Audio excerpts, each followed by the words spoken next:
Good day Pagadian, panibagong araw, panibagong installation po mga kaibigan. May natapos pala kami na installation mga kaibigan. Ang unit pala ni Sir ay isang Toyota Innova. Ayan po. Ang pinakabit pala ni Sir ay isang QCY na dashcam na F24 ang variant po. May ADAS at BST na po ito. At 4K plus 1080p ang resolution nito sa video po. 4K sa harap at sa rear ay 1080p. Kaya po ang linaw ng camera po nito. Recording pala ito habang naka-park kayo, tapos off yung engine nyo.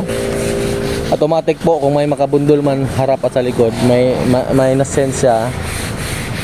At automatic to magre-record. Alright.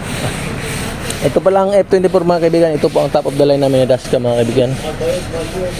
Ayan po. QCY pala ang brand.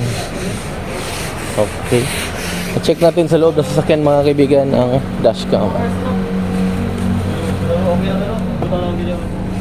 Alright. Ito po mga kaibigan. Naka-split na po yan. Or dual mode. Ayan. Swipe lang natin. Alright. Reverse.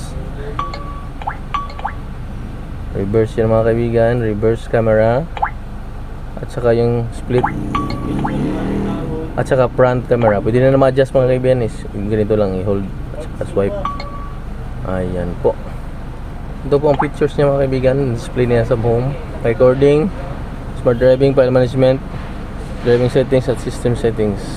Ayan po. Pag mag-driving record kayo mga kaibigan, automatic yan mag-record yan mga kaibigan. Ito pala ay may free na 32 gig na memory card. Alright. Ito, file management. Dito nyo makita yung video nyo. Kung i-unlock nyo man, dito lang sa may key. Tapos i-press, tapos confirm. Tapos dito nyo makita yung video lock. Ito na ang video nya. Alaman. Video lock. Alright. Tapos back. May pan pala ito na dashcam mga kaibigan. Pwede nag-overheat. Alright mga kaibigan. For more info mga kaibigan, ang shop pala natin ay located in Purok Bahada, Dao, Pagadian City. Business hours Monday to Sunday 9 AM to 5 PM. Andre Auto Accessories, powered by Kion Sondra. Salamat.